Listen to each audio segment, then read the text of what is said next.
मैया की, सुभद्रा माता की, चक्रराज सुदर्शन जी की, अज्ञानतिमिरान्धस्य ज्ञानाञ्जनशलाकया चक्षुरुन्मीलितं येन तस्मै श्रीगुरवे नमः। तस्मै श्रीगुरवे नमः। तस्मै श्रीगुरवे नमः। नीलाचल निवासाय नित्याय परमात्मने बलभद्र सुभद्राभ्यां जगन्नाथायति नमः। प्रभुंकर पवित्र नाम और रूप दुईटी माध्यम रे प्रकाश पाइथिबा प्रभु रूपरे निहित रस आस्वादन करने निमंते नामर आश्रय नेबाकु हुए। प्रभुंक रहस्य, प्रभुंकर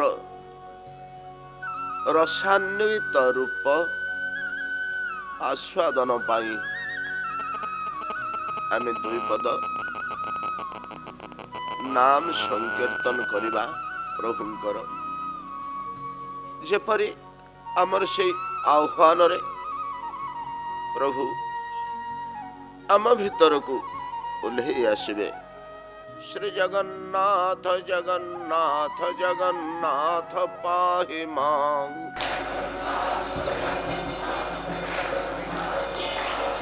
श्री जगन्नाथ जगन्नाथ जगन्नाथ रक्ष मां। श्री जगन्नाथ जगन्नाथ जगन्नाथ पाहि मां।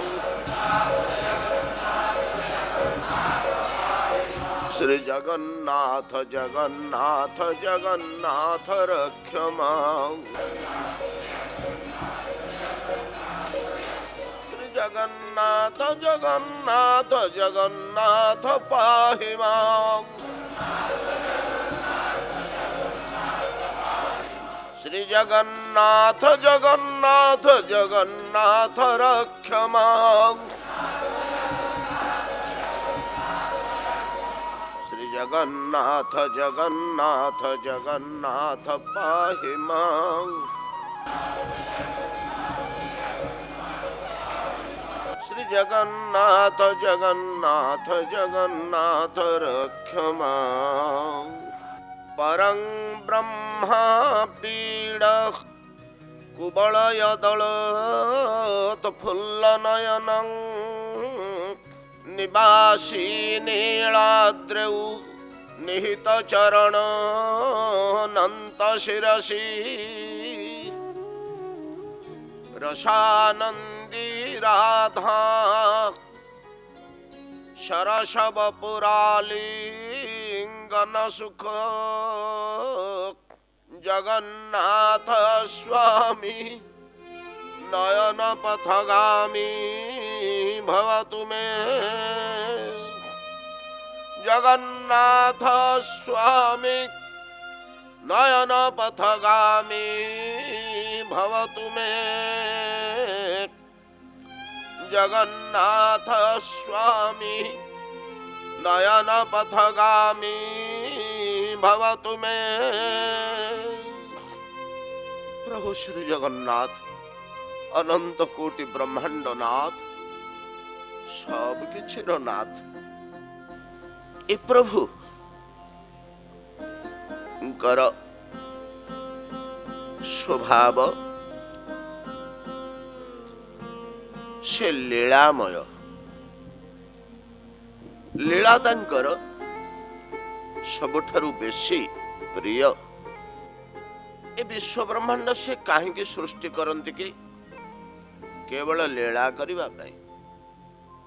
प्रलय समय जेते बेले कौन से विश्वर सत्ता थाए ना, गोटे मात्र पदार्थ थाए बोली वेद कहउछंती, से निज कहउछंती केवल मु थाए जेहेतु मु नित्य तीन काल तीन अवस्था रे मु अपरिवर्तनीय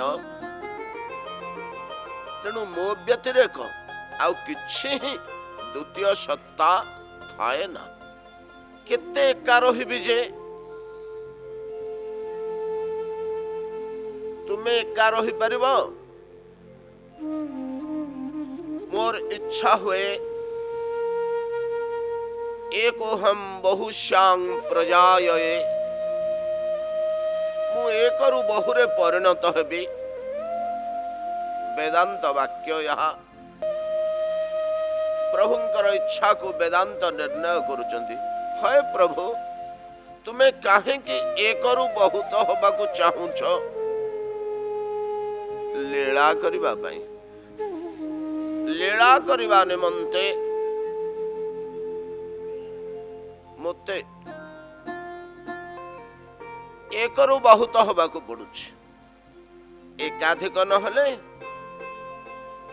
कि लीला करी है खेली है कौतुक करी है। घरे छोटिया शिशुटीए अच्छी 1.5 वर्ष 2 वर्षर आउ छोट भाई भौणी सांग साथी केही नाहंती। खेलिवा छड़ा तो सेते बेले तार आउ किछि काम नहीं। केही तो नाहंती से का साथरे खेलिबो।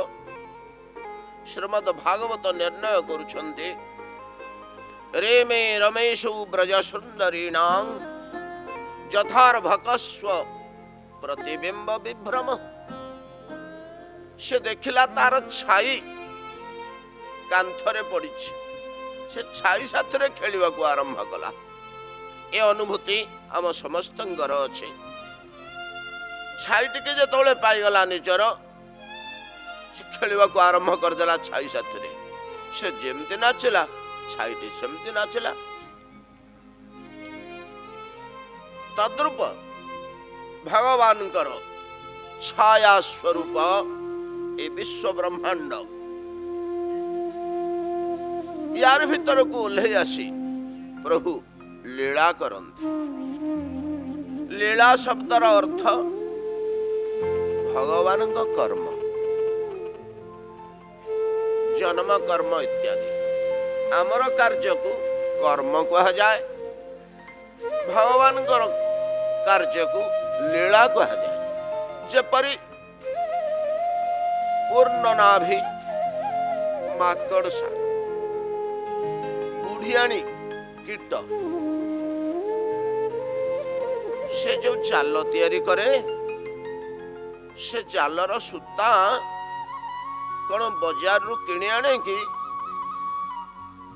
ना तुला संग्रह करी औरट धरी काटे ना से निज भितर से सूता को बाहर करे। सुंदर जालटीए बुणे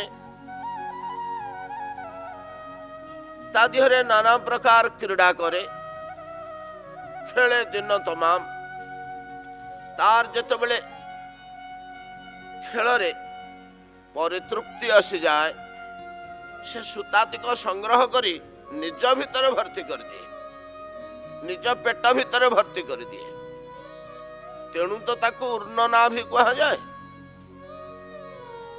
ऊर्ण शब्दर अर्थ सूत्र। सूता गुड़िक निजठू बाहर करे तार परितृप्ति आसीगले क्रीड़ा रे पुणी निज भितर निहित कर दिए। प्रभु तद्रूप निज श्रीअंगरु कोटि कोटि ब्रह्मांड सृष्टि करी ता भितर विविध लीला संपादन करी पुनर्बार से समस्त ब्रह्मांड को निज भितर परिपूर्ण कर दियंती। ब्रह्मांक द्वारा एक स्तुति जार नाम ब्रह्म संहिता अति सुंदर भाव एक अद्वितीय सिद्धांत शास्त्र आर्य जगतर ब्रह्म संहिता। यस्यैक निश्वसित काल अथावलंब्य जीवन्ति लोम बिलजा जगदण्डनाथा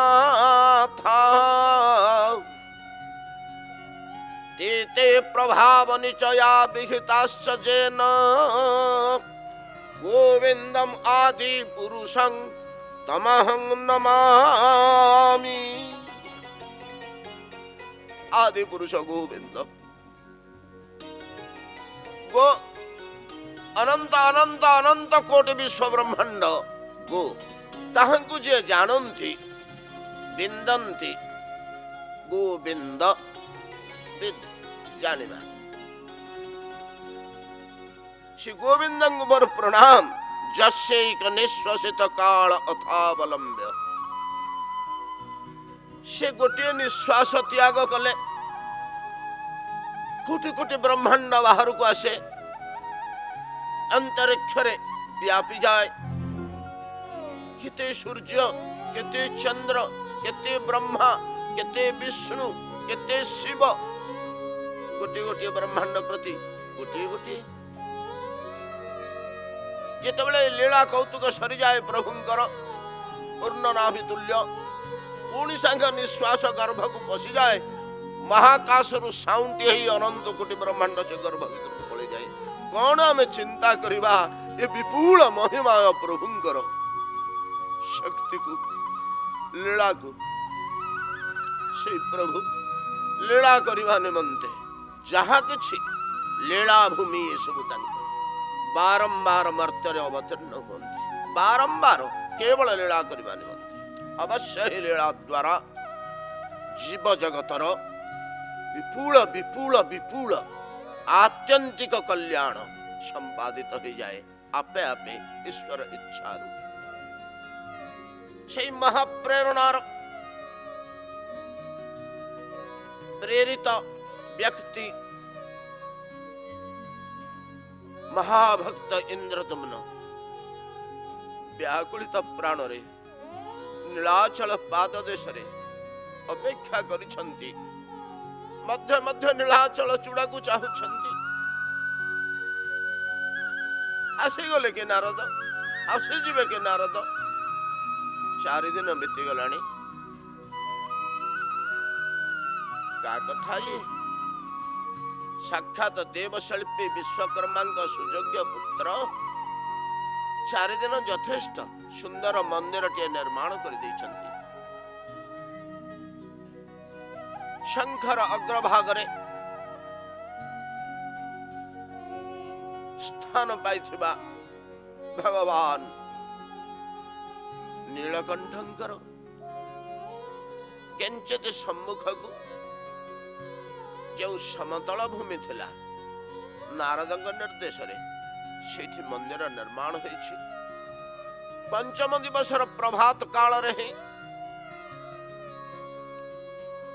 इंद्रदम्न आकुल प्राण रे जेतेबेले अपेक्षा करिसंती, महावाद्य निर्घोष सुनिबा को मिलिला। हठात समस्ते चमकी उठिले, आतुर ही उठिले, दौड़ी गले से दिग को। दिव्य आभारे परिमंडित हो जाइछि नीलाचलर पाद देश। समस्ते दौड़ी जाई देखंती जे नारद एक सुंदर रथ रे सज्जित जोग कल्पित रथ प्रभुंग विग्रह को स्थापन करी धीरे धीरे आगे आसुचंती। देखिदेले जमिति दर्शन करदेले इंद्रदम्न तांको हृदय रे थिबा दुखटी किछटा लाघव हो गला। प्रभु प्रकाश पाइगले कि, प्रभु प्रकाश पाइगले कि। एई तो मते प्रतिश्रुति देइथिले, मा चिंता ब्रजभूपाल भवामी ते दृशो पथम। तुम नयन पथ को मु जीवी इंद्रदम्न, कांदना इंद्रदम्न, कांदना तुम करुण स्तवस्तुति मते व्यथित करुछि। मु तुमको बड़ा भल पाए तो तुम दुख मु सही पारुने इंद्रदम्न। एई प्रकार भाव रस छाणित आकाशवाणी तो शुणी थिले इंद्रदम्न। प्रभु पळि आसिले केउ, प्रभु पळि आसिले केउ। निकट को जाई देखंती दिव्यानुसिंह मूर्ति। सही दिव्यानुसिंह मूर्ति को आनी नारदंग निर्देश रे विश्वकर्मा पुत्र द्वारा कृत मंदिर मध्य सुप्रतिष्ठित करी बोल जगन्नाथ स्वामी की, नृसिंह भगवान की। ताहंकर तेजोमय प्रदीप्त दृष्टि पथरे यज्ञ कार्य समापन करागला, आरंभ करागला। जेपरी कौन से विघ्न विपत्ति न घटे यज्ञ कार्य। जो यज्ञ कार्य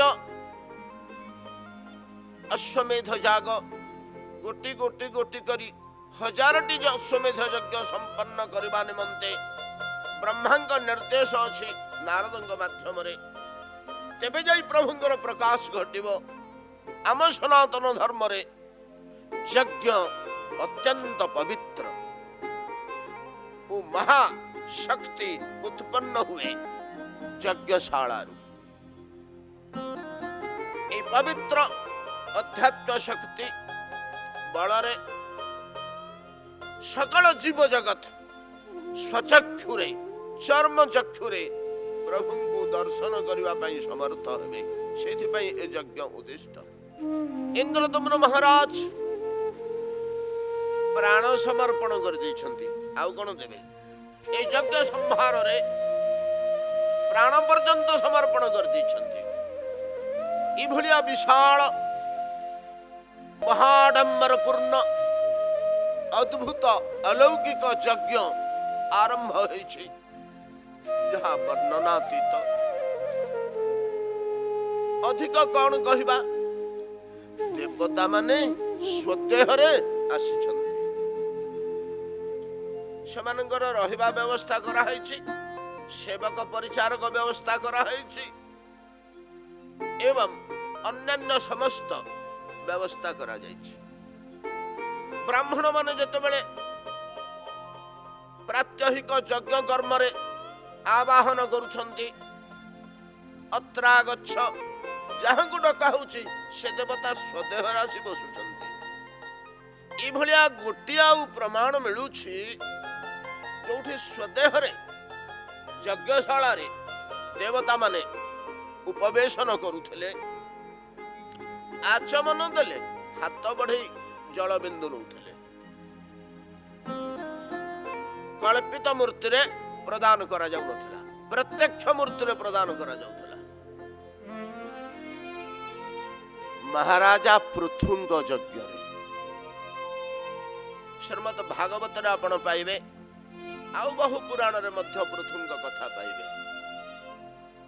पृथु भगवान 24 अवतार मध्य गोटे अवतार राजा रूपे। बहुत कथा अच्छी। से पृथुंगर यज्ञ रे देवता माने स्वदेह रे आसी यज्ञ शेष पर्यंत बंधु कुनिया अवस्थान कला भलिया अवस्थान करुथले। सुंदर वर्णना अछि। ठीक से भलिया गोटे वर्णना मिलुछि इंद्रदम्नंकर अश्वमेध सहस्र अश्वमेध यागरे। मुनि ऋषि चतुर्दश भुवनर विशेष विशेष साधक सिद्ध समस्त आसी पहुंची, समस्त सुव्यवस्था है। कौन कहिबा? सभा मंडपर शोभा, संगीतशाला, नृत्यशाला, भोजनशाला, रंधनशाला, कौन वर्णना करिबा? एक प्रकार अवर्णनीय। तेबे गोटे पदरे कहा जाई पारे इंद्रादि देवतागण चतुर्दिग को निरीक्षण करि देई ए महासंहार को अवलोकन करी एक प्रकार चकित प्राण रे थिले, चकित प्राण रे थिले। हरि भक्त पई भगवान को कृपा जा प्रति अछि, तार कौन सुविधा अच्छी कोठी? ए जो यज्ञ संहार या को आमे वर्णना करि परिबानी, जहा पुरुषोत्तम क्षेत्र महत्व रे वर्णना रहिछि। अद्भुत वर्णना, यार पराकाष्ठा, ए यज्ञर महत्व गोटे वाक्य रे आमे अनुभव करबा को चेष्टा करिबा। विपुल जन समागम, साधु समागम, मुनि ऋषि समागम, देव समागम, समस्त स्वतंत्र व्यवस्था, समस्त यथायथ व्यवस्था, समस्त परितृप्त, समस्त प्रकार मुग्ध प्राण रे से यज्ञ क्षेत्र रे काल यापन करुछंती। तो भोजन करिवे तो प्रात्यहिक भोजन करिवे तो भोजन कथा दूरे थाउ, भोजन निमंते कीदृश स्वादिष्ट पवित्र पुष्टिकर अन्न परिवेशित होउथला से कथा थाउ, अन्यान्य आडंबर थाउ। भोजन पात्र, भोजन पात्र रकी भलिया व्यवस्था थिला। आमे भाबिबा बण तो शाल पत्र खली पत्र अभाव सेठी रहिबो कि नाई नहीं। से जे इंद्रदुम्न महाराज कौन पात्र व्यवस्था होता भोजन करने निमंते? शूराणांग रत्न पात्राणि महर्घाणि नृपांग्यया नुपाग्यया शुद्ध सुवर्ण पात्राणि मुनिनांच महिक्षिता नृपाग्यया। शूराणांग देवता मानक निमंते राजा कड़ाकड़ी आदेश करछंती। भृत्यगण सेवकगण ठीक नियम अनुसार कार्य करि जाउछंती। शूराणांग रत्न पात्राणि रत्न निर्मित पात्र, शूराणांग रत्न पात्राणि महार्घाणि से रत्न सामान्य रत्न नुहे, बच्छा बच्छा रत्न। से रत्न निर्मित पात्र रे शूराणांग देवता मानक पे रत्न पात्र व्यवस्था थिला भोजन निमंते। शुद्ध सुवर्ण पात्राणि मुनिनांच महिक्षिताम मुनि ऋषि मानक निमंते एवं राजा मानक निमंते। आर्यावर्तर समस्त राजा तो पलि आइछन्ति ना, ये तो चक्रवर्ती सम्राट, एंगु तो समस्ते मानिबे इंद्रदुम्नंकु। तांको आदेश निमंत्रणात्मक आदेश पाई समस्ते आसी पहुंचंती। समान मध्य विपुल संहार सांगरे नहीं आइछन्ति यज्ञ कार्य निमंते। महिक्षिताम मुनीनाम राजन्य वर्ग एवं मुनि वर्ग एमानक निमंते शुद्ध सुवर्ण पात्र। क्षत्रियाणां विषांग विप्र राजतानि शुभानि च कांस्य निर्मल पात्राणि शूद्राणां भोजनाय च। क्षत्रिय और वैश्यनम निमंते राजतानि रजत पात्र, रौप्य पात्र, रूपा तियारी भोजन पात्र। कांस्य निर्मल पात्राणि शूद्राणां भोजनाय च। ई भलिया पात्र व्यवस्था थिला। रत्न सुवर्ण रजत ए विपुल अनंत असंख्य लोक समानक पई ए सब पात्र रे भोजन परिवेशित होता। ठीक अच्छे, ये किसी बड़ कथा नुहे। इंद्रदुम्न राजा चक्रवर्ती सम्राट आर्यावर्तर तथापि टिके असंभव बोध होउची तबे करा जाई पारे, किंतु गोटे वाक्य हृदय को आंदोलित कर दूची, मन को चकित कर दूची। कौन? अहनि अहनि पात्राणि भोजनान्ते द्विजोत्तमा आकरेषु प्रपद्यन्ते प्रोच्छिष्ट दलवर्जनै। कि भलिया यज्ञ हो ये? कौन होची ये रत्न सुवर्ण रजत पात्र गुड़िक खली पत्र खाई आम जब फिंगी दऊ गोटे गात खोला होता है ता भीतर पकई पलि आसू से पात्र को माजी धोईक द्वितीय थर व्यवहार करानी कड़ा आदेश इंद्रदुम्नंकर। अहनि अहनि थरे भोजन सरला से पात्र को नहीं गातर फोपाड़ दियो, नुआ पात्र भोजन दिया ये असंभव कथा। ये बोल इंद्रदुम्न महाराज की। ଅହନି ଅହନି ପାତ୍ରାଣୀ ଭୋଜନାନ୍ତେ ଦ୍ୱିଜୋତ୍ତମା। ଜୈମିନୀ କହୁଛନ୍ତି ହେ ଦ୍ୱିଜଗଣ, ଏଠି ସମ୍ବୋଧନଟା ଆସିଗଲା। ଯୋଉଠି ବିଶେଷ କଥା ଆସେ, ଚମତ୍କାରାତ୍ମିକା କଥା ଆସେ, ସେଠି ସମ୍ବୋଧନ ଆସିଯାଏ। ଭୋ ଦ୍ୱିଜୋତ୍ତମା, ପଶ୍ୟ ପଶ୍ୟ, କି ଆଶ୍ଚର୍ଯ୍ୟ କଥା ଇଏ। ଅହନି ଅହନି ପାତ୍ରାଣୀ ଭୋଜନାନ୍ତେ ଦ୍ୱିଜୋତ୍ତମା ଆକରେଷୁ ପ୍ରପଦ୍ୟନ୍ତେ। ଏ ଫିଙ୍ଗି ଦିଅନ୍ତି ଗାତ ଖୋଳିକିରି। ପ୍ରୋଚ୍ଛିଷ୍ଟ ଦଳ ବର୍ଜନୀ। ଖଲିପତ୍ର, ଦଳ କହିଲେ ପତ୍ର, ଖଲିପତ୍ରରେ ଖାଇଲେ ଯେମିତି ସେଠିକି ଆମେ ଧୋଇ ମାଜିକିରି ଆଉ ରଖୁନା, ତାକୁ ଫିଙ୍ଗି ଦଉ, ସେଭଳିଆ ଫିଙ୍ଗି ଦିଅନ୍ତି। ଏଇଥିରୁ ଆପଣ କଳ୍ପନା କରନ୍ତୁ ସେ ଯଜ୍ଞର ସମ୍ଭାର ମୁଁ କୋଉ ଭାଷାରେ କହିବି। ସେ କିଭଳିଆ ଯଜ୍ଞ ଥିଲା।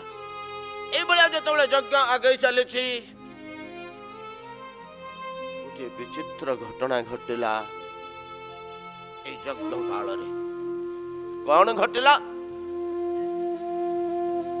ସୁତ୍ୟା ସପ୍ତ ଦିନ ପୂର୍ବମ୍, ସୁତ୍ୟା ସପ୍ତ ଦିନାତ ପୂର୍ବମ୍ ଯା ରାତ୍ରି ଅଭବତ ଦ୍ୱିଜା।